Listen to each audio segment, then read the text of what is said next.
Syederalun Adi, 35 tahun, penduduk Desa Rimo, Kecamatan Gunung Meriah, Kabupaten Aceh Singkil, ditemukan meninggal tenggelam di Sungai Lecindang pada Rabu 6 April 2022. Satu hari sebelumnya, korban pamit kepada orang tuanya untuk mandi ke sungai yang mengalir di dekat rumah.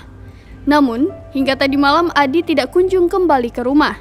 Saat dilakukan pencarian, pihak keluarga dibantu TNI dan Polri hanya menemukan handuk, pakaian, dan perlengkapan mandi milik korban di pinggir sungai. Karena kondisi malam hari dengan jarak pandang terbatas, tim memutuskan untuk melanjutkan proses pencarian pada siang hari. Sehingga upaya pencarian yang dilakukan warga, TNI, Polri, dan relawan lain pada siang hari akhirnya membuahkan hasil. Korban terlihat dalam kondisi meninggal di dekat jembatan Handel, tak jauh dari posisi pakaian korban ditemukan. Korban langsung dievakuasi ke rumah duka di Dusun 4 Rimo untuk selanjutnya dikebumikan pada hari yang sama. Sementara itu penyebab korban tenggelam di sungai, keluarga menduga karena penyakit epilepsi yang dideritanya kambuh. Dari Singkil, Dede Rosadi, Seram Beong TV.